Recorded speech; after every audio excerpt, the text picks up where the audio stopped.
I'm Michael, and welcome to Beyond the Screenplay, the podcast where each week we do a conversational deep dive analysis into a film. Today we are talking about Thor Ragnarok, the 2017 film directed by Taika Waititi, written by Eric Pearson, Craig Kyle, and Christopher L. Yost. I'm joined by the Beyond the Screenplay team, Trisha Rand. Hello, everyone. Brian Bittner. Hey, man. And Alex Calleros. Hi.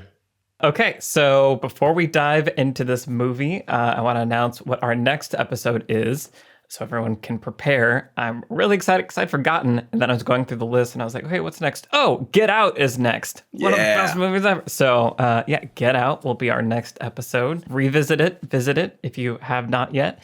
And patrons, head over to the Patreon. There will be a link in the show notes. Head over where you can, drop ideas, what you want us to talk about, concepts, things to pay attention to, themes, all that good stuff. We got a lot of cool feedback from patrons for this episode about things that they want us to talk about with Thor Ragnarok. JMW Music wants us to talk about like improv, our thoughts on how improv plays into scripts. Seth Brock, change in the tone with Thor. Is this too silly? Is it inconsistent? Is it good? Megan Chang, theme of colonialism and rewriting uglier parts of history, among many other suggestions are things that I think will be fun to pull from and frame this conversation. And I'm glad I got to shout out JMW Music because they are one of the people in the live chat right now because we are recording this episode live. Live over the internet, but streaming the recording of this episode. Whenever live. You're listening to this, we are doing it live. It's a new technology. It's crazy. Quantum state. But yes, we are joined by a bunch of our lovely patrons who are watching us stream this live. So hopefully they enjoy themselves and have cool thoughts that we can bring into the conversation as well. And recording these episodes live is something we want to try to do like once a month or so. So if you want to come and join us and watch these live recordings, head over to the Beyond the Screenplay Patreon. The link is in the show notes. They are a lot of fun, and you get to see all the technical problems, like the ones we just had that just got cut that nobody else knows about. What are you talking about? What are we talking about? We've been here the whole time. Yeah. Okay, so Thor Ragnarok. So I think it's safe to say that I think this is many people's favorite Marvel film, or at least was a big turning point in, I think, a lot of people's relationships to Marvel. I think it did kind of reinvigorate the franchise, in my eyes anyway, and kind of, especially Thor. We could talk about the history of the Thor films. But yeah, I remember seeing the teasers for it being like, and then watching it and all of it clicking together and being like, this is so much fun. This is like some of the most fun I've had in a theater in a while. And really appreciating this new take on Thor, the humor, the leaning into the kind of silliness and levity, but without breaking, in my eyes anyway, the stakes that come around. Like the character, you're still invested in all the characters. They're just having a bit more fun with it. So yeah, I really like this movie. I think there are some interesting structure things we can talk about, and the design of the antagonist and how often the antagonist and the protagonist interact, I think is one of the... Basically, I feel like they kind of underutilized Kate Blanchett, and I want to talk about that at some point. So I think there are bumps, there are things that I think could have been massaged to be a little bit more impactful, but overall, I really enjoy this film and think it's a really fun ride. So to hear from you guys, Brian, tell me about Thor Ragnarok. I love this movie. It's funny because it's a lot of people's favorite Marvel movie. It's also, I think, some people's least favorite Marvel movie. So it's this interesting thing where it did this like crazy thing, right? Which, it was riding the tail of Guardians of the Galaxy, of course, but it was just sort of like, well, we don't know what to do with Thor. So like, let's give it to this guy and let's make it crazy. I definitely want to hear from our listeners who are big comics fans and are like huge MCU fans to hear like how this felt at the time. Because I know, I'm sort of right smack dab in the middle in terms of MCU fandom, where it's like I like it enough that I've seen every movie, some of them multiple times. I'm watching the shows now, but I also don't have like a deep Star Wars, Lord of the Rings, like kind of connection with it where I'm like, oh, you better do this way or I'm going to be upset kind of thing. So like, I don't really care if an MCU movie just like does something totally bonkers, but that doesn't mean it's going to be for me. Like Multiverse of Madness was, the second act of that movie, I kind of was really not excited about. And Ragnarok is like a little tiny bit too silly for me, but ultimately I love it. And I don't mind that it's not sort of what the MCU had kind of established itself to be up to that point. But it was a little bit of a shock to the system, especially that first trailer. Like I kind of hate the friend from work line. And I was telling my friend about the trailer when it first came out, and he was like watching all the MCU. He was even watching like Agents of S.H.I.E.L.D. at that point. And I told him that line. He went, "Oh my God," like just like, ugh. And then we watched the movie and he had a great time watching it. And he's like, "But it's so different, like it's that sort of, it's different and that's good. And it's different, but that's bad." So we can get into all of that. But ultimately, because I personally don't need the MCU to be this incredibly tightly woven, everything is aesthetically the same kind of thing, I just love this movie as a standalone movie. Like it tells you in the first few minutes what it's going to be, and then it just stays that, so in terms of that, like in terms of what it is as a standalone movie, I think it's just a hell of a lot of fun. Yeah, cool. Okay, Trisha. Yeah, this is my favorite Marvel movie. And it's really funny. It's great. I've seen it a bunch of times. I find it super rewatchable because it's just entertaining and like stylish, and it's really funny to me. Like I'm kind of on Taika's wavelength. I feel like I'm just a fan of his in general, and so like I just love all the little moments in this where you can see his sense of humor coming through. Rachel House's character, she's in a lot of stuff that Taika makes, but she's just awesome. There's some great extended sequences with Jeff Goldblum and her just doing like a whole like improvised run. Yeah, she's incredible. There's so much of it that I love. Obviously, Korg is the best character in the MCU. Distraught to learn that the whole next movie isn't just about Korg. Apparently, there's all these other people that are going to be in it too. But I really enjoy this. Now, as like an MCU fan, do I think it like fits super well into the MCU? I don't know. Maybe not. Probably not. I think it is more on the wavelength of Guardians of the Galaxy. I think it takes a lot of cues from those movies in terms of its humor, in terms of its aesthetic, right? As well. And so I think the fact that the Guardians of the Galaxy movies had proved that could work really did this movie a lot of favors. I think at the time that I saw it first, I hadn't even really seen the Thor movies. I saw the first one on an airplane and I was like, wow, all right. And then I think I had skipped The Dark World entirely, which is fine. It's extremely skippable.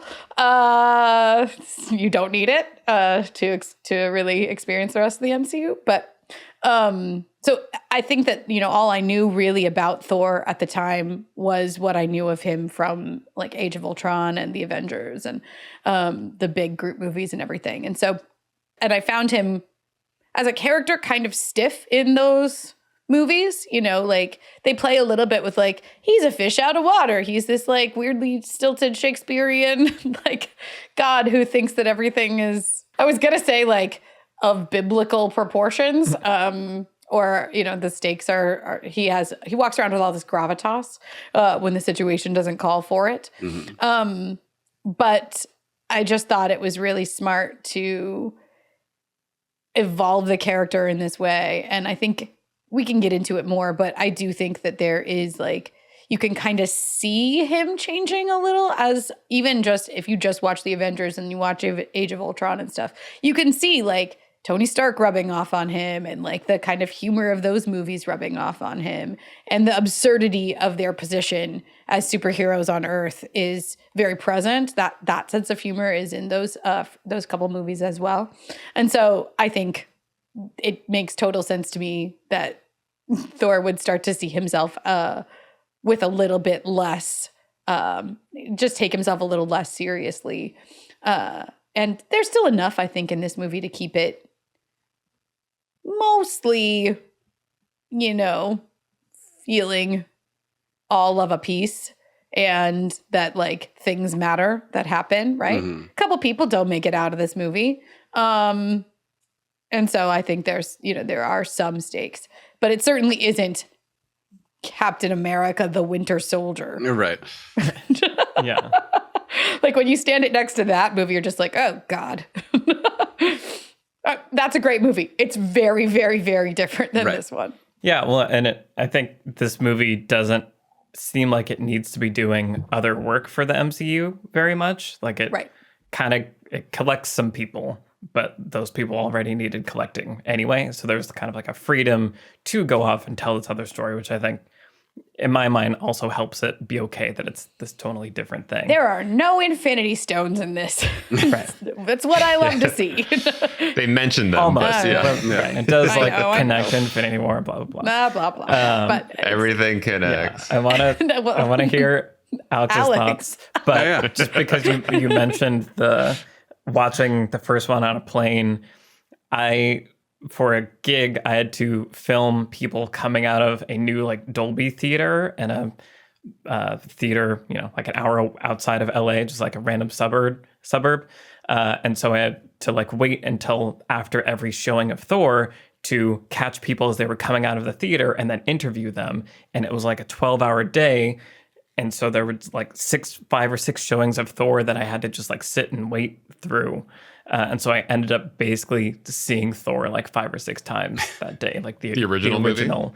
But like from different parts of the theater, because it was like a Tuesday, so it was pretty empty. I got to go like back where they do the projector and like watch it from there. So I know a lot about that the movie first really well. movie. Yeah. Yeah. Okay, Alex, Thor Ragnarok. Yeah. This definitely came out by the time that I had reached my Marvel fatigue. And I saw the trailer too, Brian, and I was just like, okay, yeah, there's the jokey jokes, and there's he's gonna fight the Hulk. Look, they're gonna punch each other, and so I was kind of in that mode going into this movie. But I heard it was kind of fun. It was Taika Waititi. It was like different. So I'm like, I'm gonna go check this out, and I had a great time. And I think I saw it by myself. Actually, I went on a whim and just like walked to the movie theater and saw it. And when the credits were rolling, I was like, I'm really happy right now. This was a great, fun experience. And I think a lot of it was just because the movie announced in that first scene, like you said, Michael, like, this is what we're doing. This is first and foremost a Taika Waititi comedy, basically. And I like that. And it doesn't really, it's that kind of comedic sensibility on a grand epic scale. But at its heart, that is what it cares about, and that's what every scene is going to come back to mostly. And so it was just a lot of fun, and it did feel unshackled from a lot of the burden of being like a middle movie in this like endless string of Marvel storytelling, which was just like kind of a relief. It was just like, okay, like this can just be its own thing and just be fun. I think my least favorite parts of it are the parts where it feels like it is doing mandatory business, where it's like, we got to go see Doctor Strange. We got to go over here and like wrap up Anthony Hopkins in this like CG Norway cliff. And, it's just like, this doesn't feel like necessarily it would be a part of a standalone movie of Thor Ragnarok, but it like must be here as mandatory pieces on the board to like put into place. Besides that stuff, it is like blissfully free of a lot of that, and I think just the aesthetic of it, the colorfulness, the poppy, just like 80s retro vibes of the sets, and it's very refreshing because there's also and this is just an overall kind of modern American blockbuster vibe of just like that kind of, there's a lot of people talking about it on Twitter of just like a gray washed outness to just like CGI and action scenes and just the color palette being very just and this movie is just so, it's just like a beautiful like rainbow popsicle that's just very like just fun to look at, you know, literally Rainbow Road, literally all the spaceships are super colorful and the sets are super colorful and it's just fun to look at, and it feels right for the tone. So yeah, just overall just really enjoy taking in this movie in a way that I think a lot of the other middle connective tissue Marvel movies feel more like a chore to me, and just like, this is necessary for the gigantic vision. This feels in and of itself just to be a great thing that I want to watch. Yeah. I was thinking about, you know, the Alex law of bounciness while I was watching this, and I was like, I have to imagine for you, like the bouncy issue comes from when a movie shouldn't be. Do you know what I mean? Like, this movie feels like it's just I have no problem with this movie being bouncy because it's a bouncy movie, and I think that's where the Marvel thing is. It can be strange for me when people are like, you know, this feels so wrong that this is too like silly, because it's like even the serious Marvel movies like always go to like too silly a place. Like the tone never feels like it lands in a place where I get like super invested in. I mean, Endgame did this for me, I think, uniquely. But a lot of the Marvel films, like the Captain America films, that I think are regarded as like these are the really good ones because they're really like dark and serious. They still, you know, it's about Bucky, and it's like the action still gets really obscenely huge and like crazy. I think there's a mix of elements that never coheres for me where I can like feel totally invested.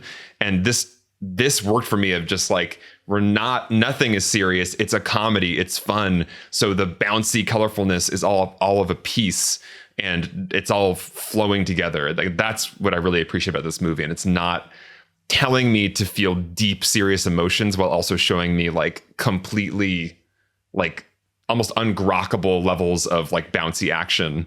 But like, this is deadly serious. Like, this is real. So yeah, this movie works for me for all those reasons, and I really enjoyed rewatching it. Well, I think to your point, the story world is really important here, where so many other Marvel movies are literally on Earth, right? They're trying to stay grounded on Earth in our universe on Midgard, I guess. But like the gravity of Earth, the literal physical gravity of Earth, American cities, like, you know, or international cities and buildings and grass and trees, and like the Avengers are running around in Sokovia, which is apparently a country here on Earth, and like they're in, you know, or Wakanda or whatever, but it's still like we are here on Earth. And there is a brief detour where they go to Earth for this movie. They mostly spend it on that cliff and ice in Norway. If they, the brief moment they're on Earth, and or they're in Doctor Strange's house real quick. But like overwhelmingly the story world here is that trash planet. I don't remember what it's called, but Jeff Goldblum's trash planet and Thor or something. Like Asgard. Yeah. And so like, you know, I feel like that already is like, again, it reminds me of Guardians of the Galaxy, where it's like, we're a space movie. We're in space. We're on spaceships. We're like on alien planets. We're in alien houses or arenas or castles or whatever it is. And I think that that's just, it helps us get on board with like, I don't need this to look real. Look, here's a giant wolf and a man that's a pile of rocks. Sure. Right. I don't need that to look like anything in particular. It can look like whatever it wants to look like. Right. Yeah. This episode is brought to you by Mubi, a curated streaming service showing exceptional films from around the globe. Every day, Mubi premieres a new film. From iconic directors to emerging auteurs, there's always something new to discover. With Mubi, each and every film is hand-selected. It's like your own personal film festival, streaming anytime, anywhere. And this summer, Mubi's acclaimed audio documentary series, Mubi Podcast, returns for its second season. This time, the focus is on movie theaters, because in a time when too many cinemas are shutting down, Mubi thinks it's time to lift them up. Titled only in theaters, the new season will tell surprising stories of individual movie theaters that had a huge impact on film history, and in some cases, history in general. Listen to the latest season of the Mubi podcast wherever you get your podcasts. And right now, you can try Mubi for free for 30 days at mubi.com/beyond the screenplay. That's mubi.com/beyond the screenplay for a whole month of great cinema for free. All right, back to the show. So yeah, I think that is all these things that we're saying, I think clearly sets this movie apart and resets expectations. I can understand how that can be jarring. Like that's either a good thing or a bad thing, depending on where you're coming from. But I think to the movie's credit, as I think you said, Trisha, maybe it was Brian, the opening tells you immediately what it is and sets the tone. But the movie does kind of do some housekeeping where it's like previous important subplot characters for Thor, like the Warriors 3, Cinemartian pointed this out on Patreon. Like Thor had a bunch of buddies that like were with him on previous journeys. Their character development wasn't great, and they're kind of swept away in this one. One just isn't in this movie at all, and the other two like get killed immediately by Hela, and it's like, thanks for showing up for today. And I think that kind of ties into, so Hela. I think I want to talk about her as an antagonist and even just like the character arc of Thor in this movie and how those things are related. But like the most exciting part of this movie to me was Cate Blanchett is going to walk around and look cool and say cool things and kill people. And throw lots of knives and swords. Yes. An infinite number, you might think. Yes. It's like Legolas's like infinite arrows. Right. She always has more knives to throw that just come out of her. And she's going to show us every time the way her horns go. But then they can't afford to do it again, so they just do a shadow. Why would her power be knives? Like your knife power, your dagger power? I mean, I don't hate it, but it is. Yeah, sure. And the behind the scenes, they said that she was born with a special gift to create weapons that she wanted. So that's how she was born. Cool. Okay. Born this way. I just imagine baby Hela like throwing knives. Shooting knives. Yeah. Like Jack and like incredible. Yeah. But yeah, she has this really cool entrance. It's interesting that it's like, this is the sibling you didn't know you had, dark history of the family and of our people and all this stuff. And then they're separated for the rest of the movie, and she ends up just kind of running around with Carl Urban for like the whole thing. And I think I feel like it's a waste of a Cate Blanchett, like I said in the beginning, but also for Thor to have a bit more of a character arc and for her to be more involved in the Loki Thor evolution. Because as it is, they like kind of change. And people around Thor change, sort of in a flat arc, but it doesn't feel super duper earned for me. And I feel like that's, for me, the weakest part of the movie as well. It's super entertaining. I don't feel like it's telling a super compelling cause and effect character arc story.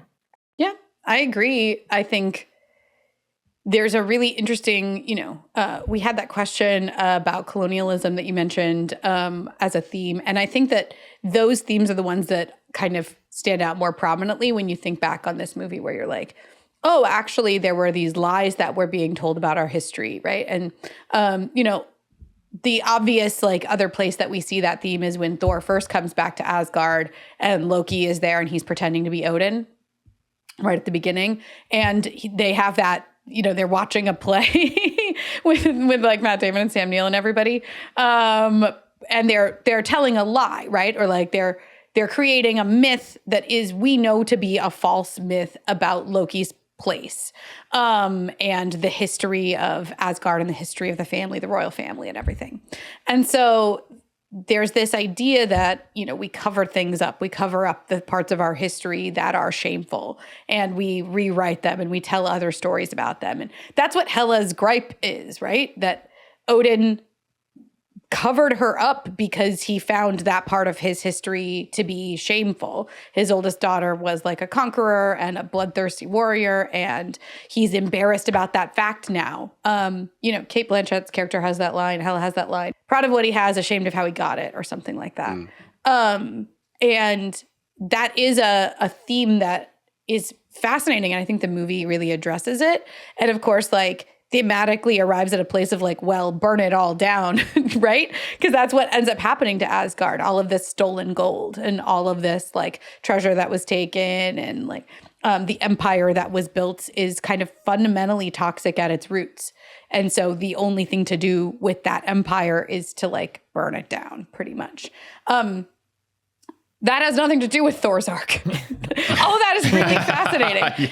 And it's all really interesting too that the MCU was kind of interested in this at the time, because there's a kind of a similar arc going on in Guardians of the Galaxy 2, where a few spoilers for Guardians of the Galaxy 2, but like Star-Lord finds his father, and his father has also kind of lied about his entire history and has also built an empire by creating children all over the thing, or he literally is a planet. Both of those things, I think, are the case. but you know, it's another like toxic empire, right? And the bad guy in that case, like I said, literally is the heart of the planet, and they have to like kill the entire planet in order to kill him. And so it's really similar in some ways to this. But again, Thor's arc, not super connected to that theme, which I think is really interesting. You know, Thor is just kind of on his perpetual journey of like, should I be a king? Would I be a good one? What am I supposed to do about it?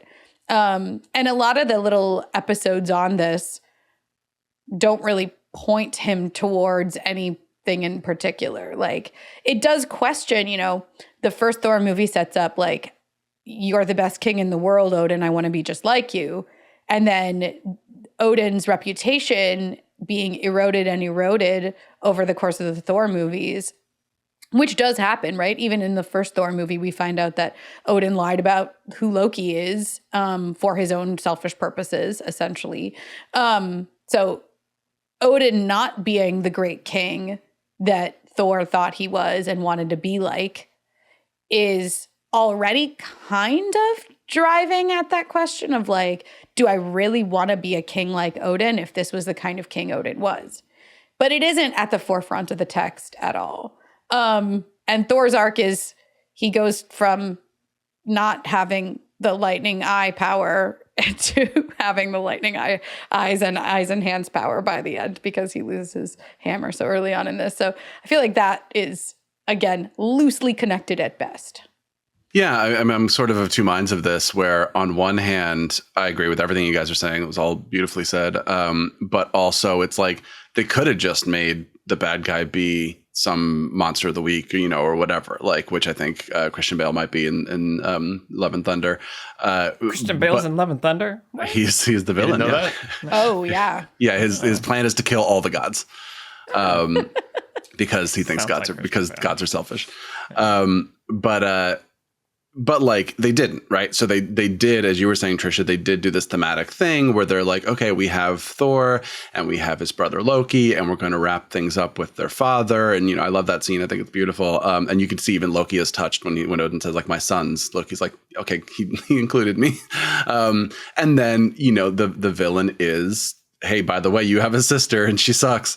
And so like, that's all great. And, you know, from a top-down design thing, I think you guys are spot on that it could have been tied more closely to the character's arc and but it's Thor Ragnarok. I kind of don't care. And like, I'm just happy for it to be whatever it is. I do like that the characters are able to kind of change in this movie. Like you said, they don't change in sort of a plot arc way, but they change in terms of like, things are different at the end of the movie, even if it's just like his hair shorter or something like that. Like they actually let there be some evolution happening.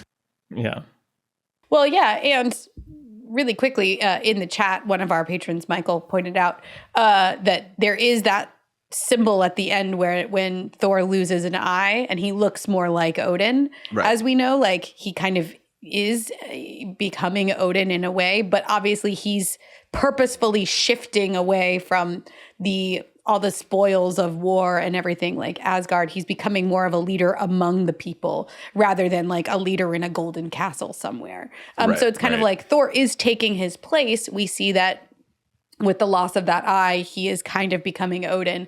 But at the same time, the Thor that's sitting, you know, in that spaceship with just like the refugees right? The people of his, the refugees from Asgard around him looking for a new place to call home. That's a very different kind of king than the one that built an empire. So, yeah. And then he's about to have baby Captain Kirk.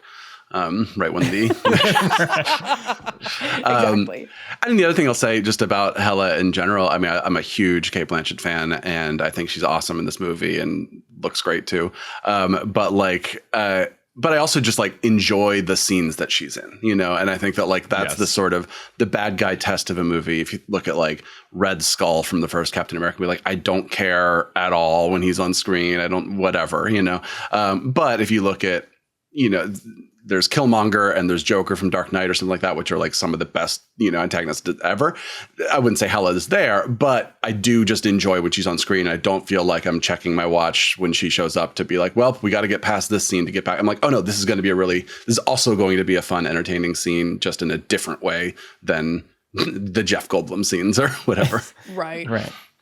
Yeah, it is interesting. I think the theme that does happen at the end is, you know, Odin has that line of like, Asgard isn't a place, it's a people, right? I think that's the lesson that's learned. I think it's not super clear that Thor like really needs to learn that lesson, but I guess like, you know, fight for the people, not the place is cool. But I think that is expressed more through like the Tessa Thompson character and sort of the surrounding characters, I think together form that arc and have these markers of change, like you're saying, Brian, where like by the end, everyone looks different and has kind of like moved forward in a way, and together all of that feels like a shift. And it's like, no, it's not about the place, it's about the people.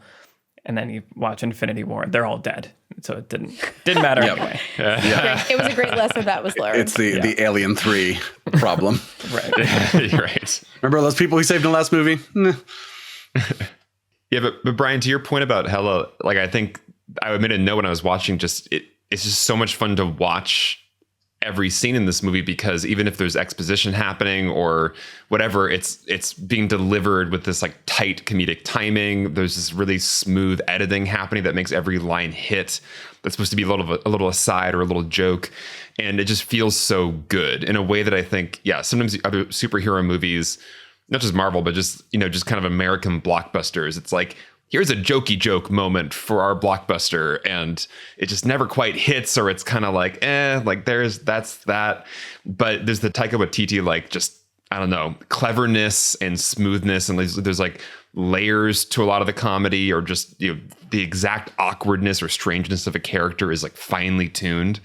And I just found that to be, it just helped everything go down real smooth. You know, there was, like you said, Brian, there's no scene where I'm like, okay, here's the obligatory bad guy like discussion scene where they walk through their plan and yada yada. I never feel that in this movie. And there's plenty of other superhero blockbuster movies where it's just like, here's this scene, we got to do it. There's nothing else happening besides the one thing, and it's just kind of exhausting. And this movie feels very alive because of all those layers of comedy and just cleverness.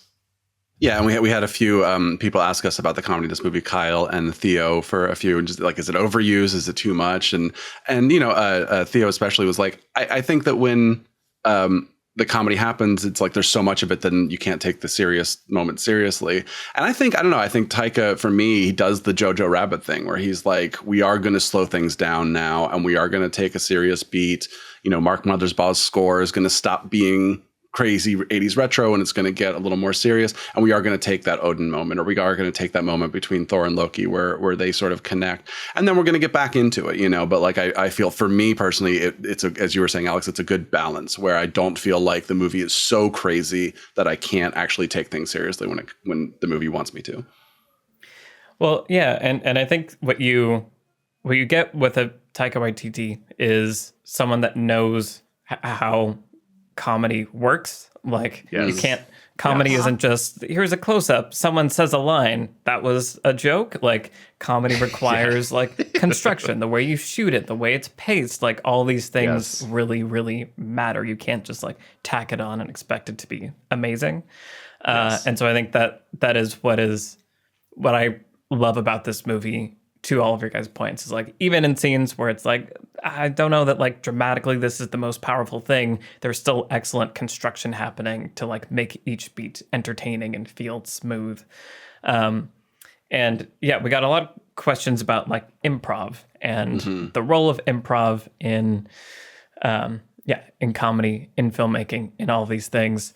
I think so first of all, we were sort of talking off mic about like, what do people mean when they say improv? And I think there's a misconception there.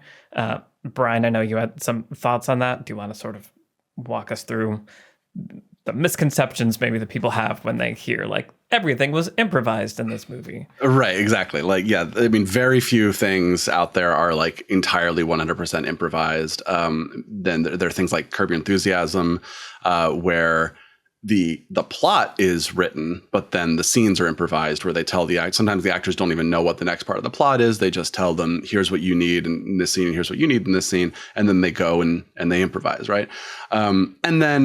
But a lot of times what happens in movies is improvising is done in rehearsals and in early takes, and then they kind of fine tune it and find the scene that they want to use. And then that becomes what they actually film. Maybe that even gets written into a shooting script because it was, it was done in rehearsals. And then there's sort of, okay, we're going to improvise this scene live. But then, of course, we're going to, in editing and in future takes and that kind of thing, we're going to then hone it, down into something, which is right. It's super fun. There's this whole sequence where it's Jeff Goldblum and Rachel House, and he does like a wave go away thing, and Loki and Valkyrie don't leave, and then after they leave, he's like, I thought that was a universal sign, and he's like, there are a lot of universal signs, and he does like the I need my check thing, and he's like, what does that mean? And she's like, dessert, and he's like, no, this is dessert, and he's like, he does this whole, and like that doesn't belong in the movie. I don't like that would like screw up the pacing if it was like but it's a really fun by itself little thing to watch.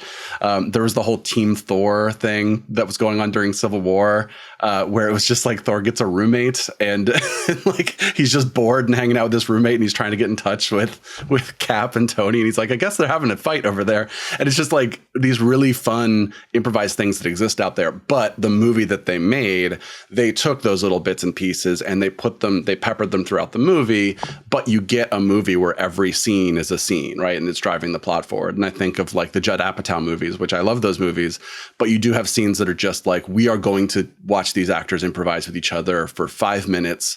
The movie is 2.5 hours long if you get the director's cut, and like nothing has changed at the end of the scene from the beginning of the scene. And like that can be okay, that can be entertaining. But I think ultimately this movie does a very good job of Taika having his crazy Taika-ness and letting the actors have their like do crazy stuff or whatever. But then whatever the process was, through, again, rehearsals, Taika did a pass on the script after the like there is a script to this movie, and there's the original script. Taika did a pass on the script, and then there's whatever they improvised in the moment and how they fine-tuned that in rehearsals, in multiple takes, and then of course in editing. You get a movie that doesn't feel like it's wasting a bunch of time with improv. You get some fun little like, oh, he turned me into a snake. I'm like those things where that is just Hemsworth riffing, and they had but they went over it a bunch of times. He turns him into a different animal and stuff. That was the take they used. So I think that's, a lot of people just think improv is like they put the camera on an actor and let him go, right? And it's like, no, it's actually in some cases much harder to have a movie that has a lot of improv in it than a movie where you just have a script that you're shooting. So it can be used poorly, but I think this is a great example of a movie where it is used very well. Yeah. And the thing that I love about the comedy in this movie, regardless of, we'll never know exactly how much of it was improv probably, but like, is the interplay between the characters, and when it feels like there's this sort of like effortlessness to the way the scene is moving along. So the comedy is like not just like banter back and forth that doesn't go anywhere. It's banter that's advancing the scene. And so like thinking about the scenes between Thor and the Hulk, when like the Hulk is, in full Hulk form and whatever, and they're arguing, and he's like, I don't even like Banner. Like we like you, I prefer you. You should come back to Earth. He has a goal, right? We understand why he's talking to the Hulk in that scene. He's trying to get something from that goal. The same thing when he's talking to Tessa Thompson's character Valkyrie, right? Like they're kind of going back and forth, and it is really funny the way that they're arguing with each other. But there's it's conflict. It's funny because it's conflict and they're using tactics to try to get what they want from that scene. The same thing with Thor and Loki. Like when they're going back and forth, we think it's really funny most of the time because we know those two characters and we understand here are two characters in conflict who see the world in completely different ways. And they're pushing and pulling each other. And it often is really funny. But it also is like driving towards what's the next thing that's going to happen between the two of them, right? One of the funniest little recurring jokes in this is Thor throwing things at Loki, like to make sure he's there. Good. Yeah. It's really great, but again, Soft ghost. that's my favorite line. The knives hands person also is just the funniest. Sorry. Korg. I love Korg. But anyway, but that recurring joke drives at the heart of the characters, right? Which is that Loki never cares enough to show up for Thor, to really show up for Thor. And then there's a payoff. Exactly right. JMW Music just said in the chat, it pays off incredibly beautifully at the end when he goes and throws that thing at him and Loki catches it because he really is there. So the comedy is not about nothing. Like there are some little moments here and there that feel like just that random humor, right? And Korg is kind of one of those. And there's other little beats. Korg's like, do you want a wooden fork? Yeah, it probably would only work with 3 vampires standing close together. It's so great. And of course, that's not related to anything, right? So there are those moments that are really funny, but some of the best ones that are like our setups, their payoffs, their character moments, and the comedy helps also the serious beats land when we get to the serious beats. So when Thor and Loki are in the elevator and he's like, oh, I don't know what you think of me or something, or that's not what you think of me. That's what it was. He's like, is that really what you think of me, right? Because Thor has just told him that you would do really well here, right? It's all chaos and greed and everything. He's like, oh, you thrive here. It's like, you really think so poorly of me. And he's like, I thought the world of you. Those moments, just the simple, plain spoken, I'm going to tell you the truth instead of riffing or making a crack, those land because everything else we come to expect the crack or the joke or the fast line back, and it instead lands right there in the dramatic beat. So I just want to also just reemphasize what Michael said earlier about just you can feel when you're in the hands of a director who understands all the aspects of how to shoot and edit comedy, where it's, once again, it's not just even what the actors are saying, it's the way one shot moves into the next and the exact moment the edit happens that makes that moment feel like a perfect comedic beat. And that's where this movie really shines in a way that a lot of other, I think Marvel movies or just blockbuster movies that are trying to be kind of also comedies fall flat for me. Is just, there's just not that precision of the direction when it comes to the comedic moments. And that just does everything. Taika is the best when it comes to that. And it's astounding that he's every bit as good at the action scenes as he is at those comedy sequences. The climactic battle in this movie on the Rainbow Bridge is like my favorite battle in the entire MCU. It's so cool.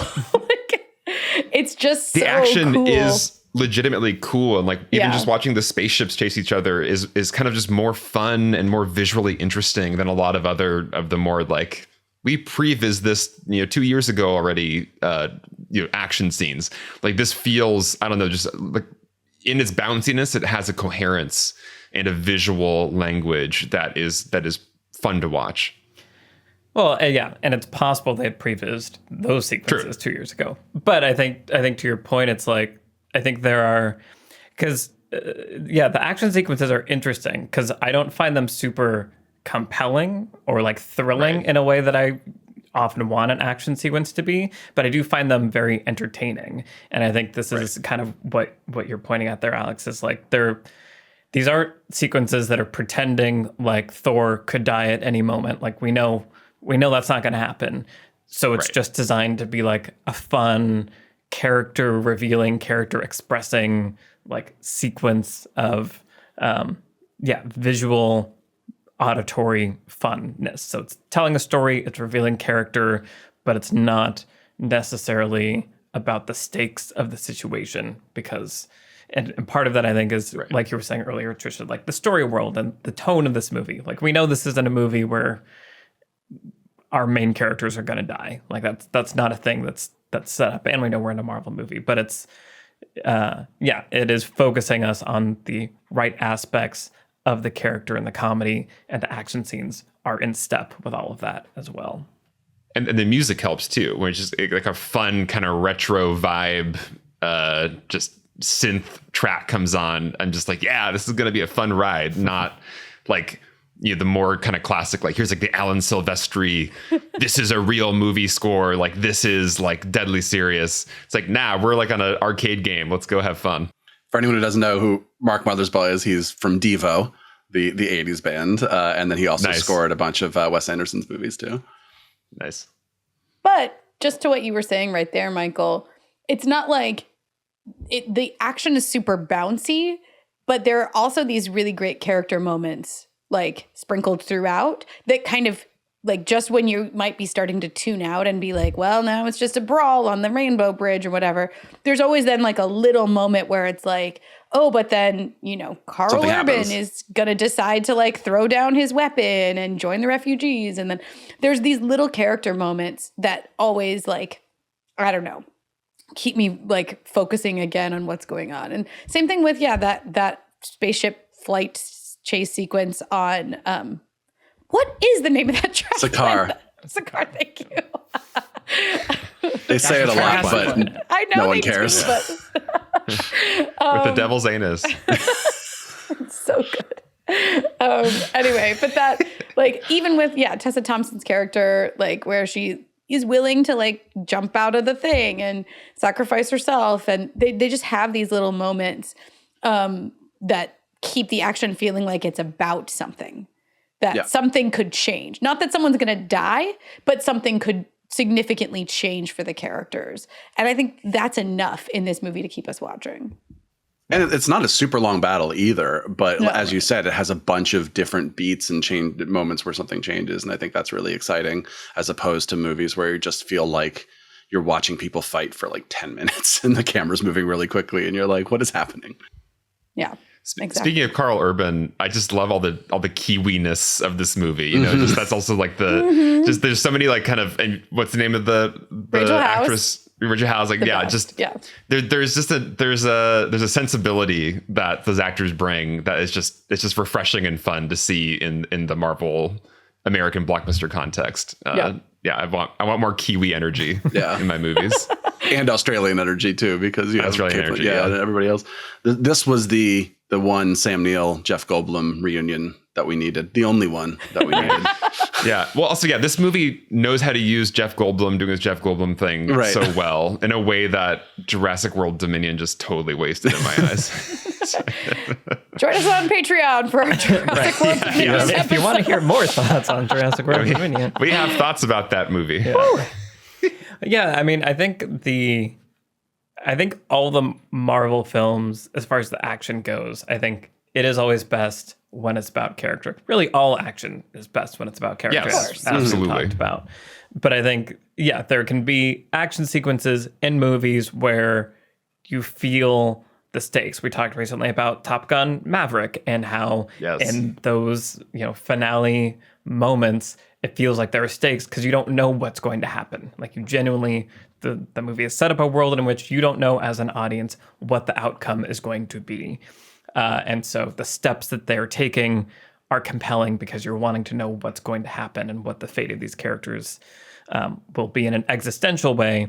And that it's also revealing character. And I think in movies like these big blockbuster IP things, finding ways to make each scene, whether it's action or not, about the character and how the characters can change, as you're pointing out, Trisha, is for me when those sequences work super well. Like, what's it going to mean to these characters if something goes this way versus that way? And that's what I'm hanging on and wondering about. And I think that's what's cool about Endgame is that it manages to do that a lot. But then there are these moments where I truly don't know for sure what's going to happen. And you get that best of both worlds. Yes. Cool. Well, why don't we move into lessons and what lessons we're going to take away from Thor Ragnarok. Brian, do you want to kick us off? Sure. I just want to also say that Idris Elba has never looked cooler than in this movie. Oh my God. And that's saying a lot. Cat eyes. Yeah. So cool. Yes, my lesson is about Led Zeppelin and the girl with the dragon tattoo and expectation. I think we've talked about this a little off mic, but I don't think I've ever actually mentioned it on the podcast. I love Girl with the Dragon Tattoo, but it did this thing that I find baffling, which is Trent Reznor, Atticus Ross, and Karen O of Yeah Yeah Yeahs did this electronic, energetic cover of Led Zeppelin's Immigrant Song. And when the first teaser came out, it was like bam bada dana, the feel bad movie, bam bam bam of Christmas, da da da, and it was like, oh man, like this movie is going to be crazy and like energetic and action packed. And then there's a shot of her like opening the door, and it looks like really bad. It's just literally her answering a door in the movie. And you could be like, oh, well, trailers are designed to put butts in seats, right? Like, so they want people to think it's a different movie. Like, okay, fair. Then you sit down to watch the movie and the opening sequence plays the song and look at these images. Here we go. And it's like, okay, I guess this is going to be like this crazy. And then it's this like slowly paced kind of mystery thriller. And that's not to say it shouldn't be. I think the movie is the movie it should be. But the way that it's set up is setting you up to be like, you're going into this like crazy fast-paced thing, and it's just not what it is. And I love the movie, I love the opening sequence, and I love the teaser trailer. But when you put them all together, it's like it took me a couple times to watch the movie and actually appreciate the movie for what it actually was, and not for what I had spent like months being led up to expect that it was going to be. And then now take Thor Ragnarok. The teaser comes out. It's like 6 years later. Lo and behold, Led Zeppelin's Immigrant Song looks like it's going to be this really fun action movie. Then the movie starts and we get this energetic opening sequence set to Immigrant Song. It's everything the trailer suggested the movie was going to be. And it's telling you what the movie is going to be, as we talked about at the top of the episode. And then it all pays off in that final battle on the Rainbow Bridge, where it's like, here's the song again. Here's the kind of action we told you were going to get. You're actually getting it. We are doing everything that we promised we were going to do at the top of this movie. I just feel like it's a really interesting lesson, just especially because they use the same exact song. It's a really interesting lesson about how you market your thing, the way you start a script, the way you start a movie. If you're an editor or director, you can do the coolest thing ever. But if you are not properly setting expectations for what your actual thing is, then even if your opening is awesome or whatever, it could actually hurt the rest of the movie, because it could put people in the wrong headspace, and mean that they're disappointed by what they actually get, where they wouldn't have been disappointed if you had more accurately set up what it was going to be. Jurassic World Dominion, right? The trailer. Dinosaurs live among us. The opening 5 minutes. Dinosaurs live among us. The actual movie basically has nothing to do with it. It has nothing to do with Locusts. it at all. Yeah, locusts. And we're on one very specific place with only 10 characters. Yeah. That's so interesting that you felt like that was a misleading vibe, that trailer and that song. Because for some reason I never connected it as being like, this will literally be a fast paced, sure, like movie that like goes fast and hard. And that's not going to happen to everyone, but yeah. But I can see how that would be potentially, like, if you didn't know anything about the movie. I think it's a fair point. And to briefly defend Dragon Tattoo, I feel like it's the opening for like the trilogy. And like, if you could watch all three of the movies back to back to back, it would feel like the right opening. But right, it has images from all three like stories and never stuff. Be able to do that. It was supposed to get maybe more intense. Shed a tear. But that's expectations within your movie and outside of your movie are always very important to consider, for sure. Cool, Alex, what's your lesson? So my lesson goes back to the comedy again, and just the power of a good gag. I think just there's so many scenes that are having to do an exposition dump, but I don't care because I'm enjoying the gag of that scene. So I was thinking about when Thor first wakes up on the trash planet and he's in like the Tomorrowland ride, like chair, and is like going through the kind of like presentation. It's like there's pure imagination from Willy Wonka. Yeah, exactly. Yeah, exactly. And there's the pure exposition happening of just like, we are now going to tell you these important facts about the place you are and what's going to happen next. But I'm so enjoying the satire of form the exposition is coming in, and it's perfect satire with the perfect tone of voice, the perfect music, as you said, the perfect, like, the speaker just kind of wobbled in like a perfect way. So it's doing a gag 100% while it's also delivering information. Like we mentioned, the gag of throwing things at Loki. So even though I don't really care that much what we're talking about in this scene, I'm enjoying the perfect timing of the rock throws and how it's interplaying with their conversation. And, you know, just even Kate Blanchett's character, like walking through the kind of like storeroom of objects, like below, you know, whatever. Like I'm supposed to know probably what most of the objects are in the Tesseract, whatever. But I just, every moment there's a second thing happening. The way she's commenting on them are like, that one's impressive, but not that one. There's like a gag vibe at all times that makes all the information go down easy and gives me a layer of entertainment, even if I don't care about this specific necessary plot thing. So yeah, just a great example of how to use gags throughout the movie to just provide pure entertainment on another level on top of the necessary plot information being conveyed. Yeah. Multiple things at once, always good. And if they could be funny and entertaining, even better. Yeah. Yes. Trisha. Well, my lesson is a little related to the comedy aspect as well. But I was thinking once again about why Marvel characters end up being so beloved, and they seem so human and relatable, and like, you know, whereas DC characters often feel not that.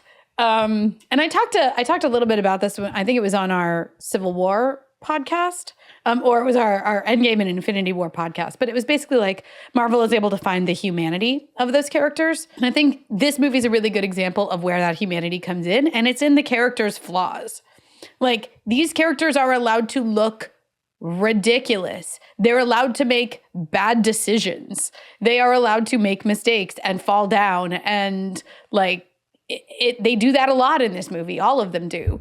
Like, Thor makes a lot of miscalculations and bad choices, and a lot of that is comedy comes in, right? Like, even just something as simple as he throws the ball against the window and it comes back and whacks him in the head, right? Like, moment is so good. It's awesome, but again, it's just like Thor looks ridiculous. He's a little silly. He made a miscalculation. He made a bad decision, just in that little moment, right? And then he pops up and tries to act like it's not a big deal. Same thing even with like just at the beginning where he's like got to grab the hammer, right? And he's like, that's what heroes do. And then he has to wait. He's like, oh, sorry, I didn't time that right. I'm sorry. Hang on. Mm-hmm. That's what heroes do. You know, again, those are moments that are being played for comedy, but they're also humanizing the characters. Like, if he had said, that's what heroes do, and the hammer flew in right there and he looked cool and just did cool things only, we wouldn't like him as much if he were just cool.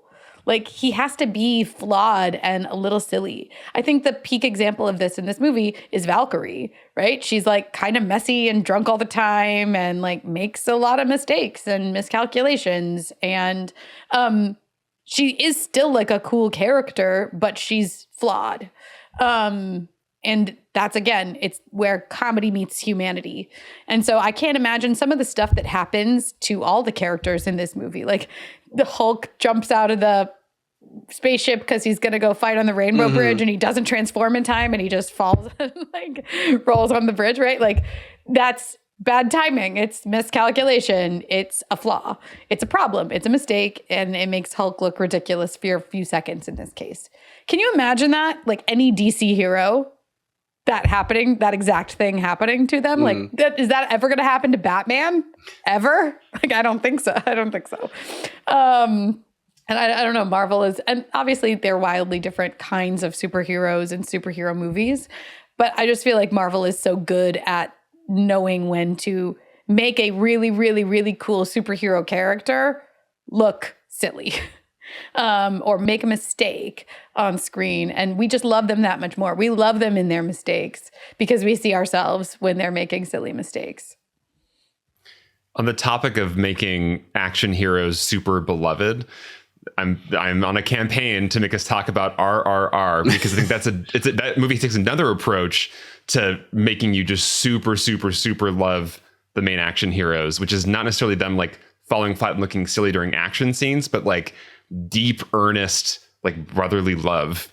And I think there's something about just like, letting us get access to just like an unabashed humanity of a character. They don't always have the steely, cool facade on, but like there's something almost embarrassingly earnest and like sweet about this person. Now I'm in love with you. Now you're not just a symbol. You're like a full-fledged person that I want to hang out with.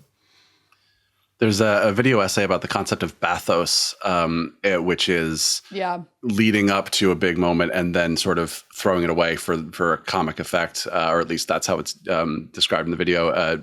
Specifically talking about Last Jedi and how like a lot of the big moments in that movie are sort of undercut by then at the end of the scene being like, anyway, just kidding, or like here's a joke now or whatever.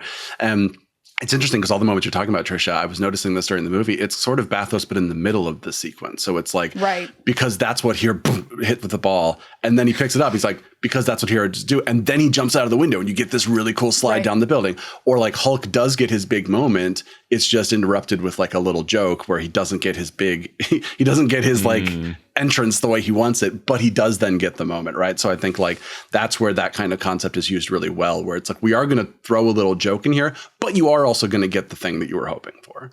Yes, that's a really good point. Yeah, I think that's a really good observation, because I think there have been things in DC movies or other superhero movies where, you know, it is that the bathos that you're describing, the wrong way to do it, Brian, where it's like build up, slip and fall, stand up. Well, that didn't go so well. Wait for applause and then move on. Like that doesn't work either. And I think what's interesting, you know, we talked about the Batman recently, and then I think we've all kind of rewatched it. I've rewatched it and appreciated it a lot more a second time. But I feel like the Batman, while not being humorous, does give, like Bruce Wayne, give Batman these moments of failure where he is, it is humanizing him and allowing us to see some of these flaws. And I think that's just such a critical thing that you're bringing up here, Trish, of like, we're aligned with our goals, but they have these flaws that are like self-obstacles, and overcoming those makes it ultimately more impactful when you see Thor arrive with this hammer glowing with all this lightning, and I guess he doesn't have a hammer. Or like just lightning now. Right, he's just made of lightning, and like Tessa Thompson walking out of the fireworks ship in the coolest slow-mo shot ever. Like all that is earned because we know what they want, we've seen their flaws, and we've been with them as they overcome those flaws. Yeah, so my lesson was going to be about comedy also, and I feel like we basically have now covered all the things that I was going to say, but I think to sum up, I think this movie, what I'm taking away from this movie and this conversation is a reminder of how rich a toolbox comedy can be, and that it is harder than people think, but it is also this amazing tool that gives you access to all the most important parts of telling a story and getting people emotionally involved and setting a tone and giving you dynamics and all those things. So yeah, I want to watch it again now, and I'm excited for Love and Thunder to see how this continues. So excited. I've only seen the first teaser, so I don't know anything, and I'm excited about it. Apparently Christian Bale's in it though, which is exciting. He's in the full trailer, yeah. Okay, yeah. Cool. Okay. So we're going to go into what we've been watching recently. As a reminder, the next episode will be about Get Out, which I'm very excited about. Okay. Alex, what have you been watching recently? So Brian and I recently went to the Alamo Drafthouse to eat some food and then watch Crimes of the Future, the new David Cronenberg movie. It was definitely not the most appetizing movie to eat food during. But David Cronenberg, this is definitely his return to just pure body horror imagery in the style of like Videodrome or Existence. So it was very Cronenberg. It had this like very, very interesting like palette to it, where it's like it felt very small and kind of indie in a lot of ways, and even the kind of the prosthetics and the effects felt kind of retro, but also, just spun this very strange mood of this like future where it's just like, everything's gotten so extreme, which feels thematically resonant with just like the internet and just kind of a detachment that people feel. So interesting movie. Not sure how I feel about it, but I'm going to process all those feelings very soon on the Dismembering Horror podcast, which is nice, co-hosted by our friend Ryan McDuffie. So I'm gonna check it out again, and I will be breaking it down more over there. All the Cronenberg body horror weirdness. So Crimes of the Future is what I've seen lately. If you can stomach it, it's very much a movie where like you realize it's not, this shocking stuff is not just there to shock you. It's all thematically connected. And, right. Like Alex and I were talking about, like every scene, every like decision in that movie is like speaking to this kind of theme that the movie is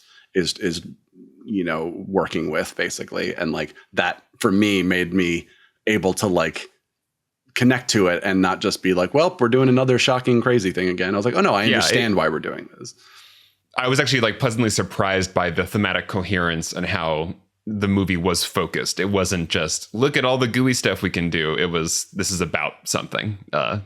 Really interesting movie. Also doesn't take itself too seriously, which is refreshing. Yes, it knows how weird it is, and it's almost satirical in its vision of the future. Yeah. Nice. I'm not going to speak for Michael, but I'm going to go ahead and not check that out. Yeah. I don't think either of you would enjoy it a whole lot. Trisha, on Tuesday, do you want to not go to that movie together and just do something else? Thank you for asking me. I would love to not go to that movie on Tuesday.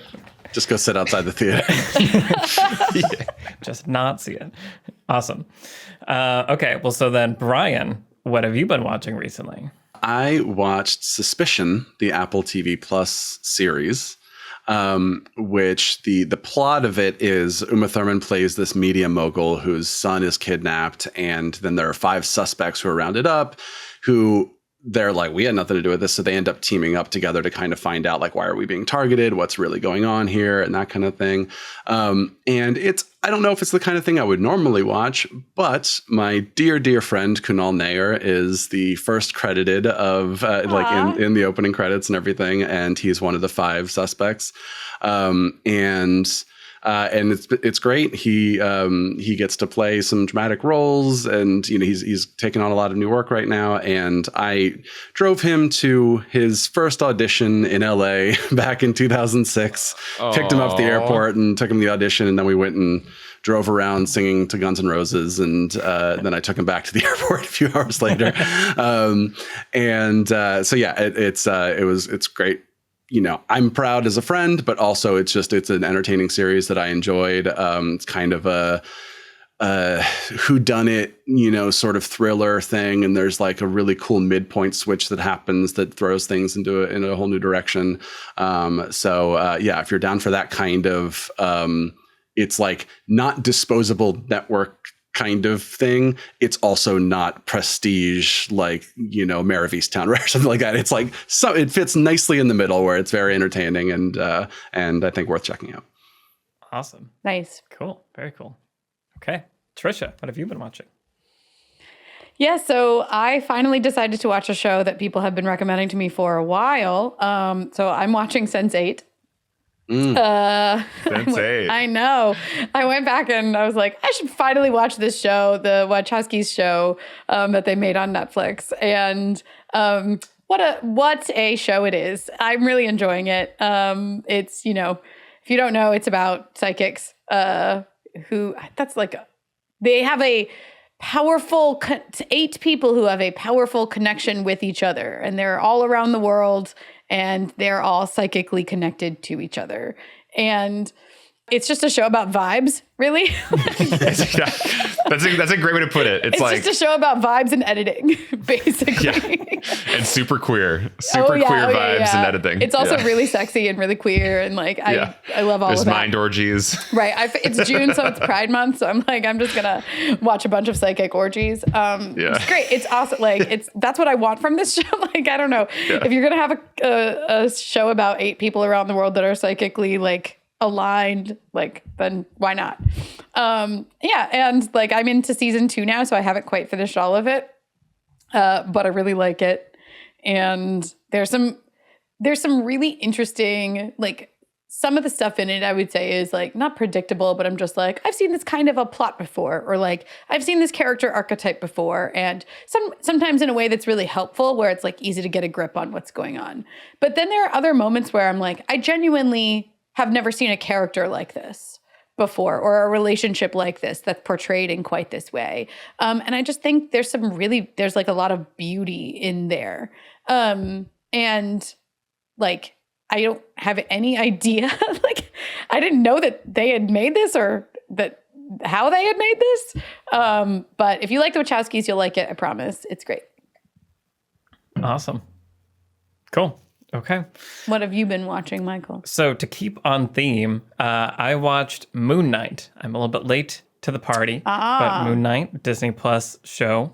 And so a friend who's into the comics and into the MCU recommended to me, like, don't research anything about it. Don't look anything up. Just watch it. Like, just go in as cold as you can. I was like, okay. And I think that was good advice. And so I would give that same advice to people that haven't seen it. So I'm not going to talk about what it's about even really. But the way that Thor Ragnarok kind of carves out its little corner of the MCU to play in, I think Moon Knight carves out a cool little space for itself. It's a different space, but it feels distinct in the MCU. And there's some cool filmmaking. Oscar Isaac gets to show off, and he's super great. It's super fun to watch him. The supporting cast is really fun. Like, Ethan Hawke is good. May Callum, I don't know how to say her last name. I'm butchering it, but she's really good. I didn't know who she was, but she's, you know, a pretty critical part. So anyway, the cast is cool. The filmmaking is cool. The concepts and ideas are pretty cool. I saw that there was discourse about it on Twitter, and I tended to look away. And so I can't remember if people were like, oh, this is really great, or oh, this really sucks. But I really liked it. And I would highly recommend it to you guys if you haven't seen it. Alex, I think if you were going to watch an MCU show, I would recommend. This is the one? I think this I'd is agree the with one. that. Yeah. So, I mean, no promises. Oscar Isaac's my guy, so Yeah. He's awesome. Yeah, I think yeah, that helps. Yeah. Like, to stick with Michael's, you know, not wanting to say too much, I will just say that, like, as opposed to what a movie can do, the series in the middle takes a few episodes to just be like, we're just going to spend some time with character and like really do character work. So actually my favorite part of the series was like the middle, where they're like, we're not even that worried about like the superhero stuff going on right now. We are just going to like really spend time with these characters and get to know them. So like that I thought was really lovely.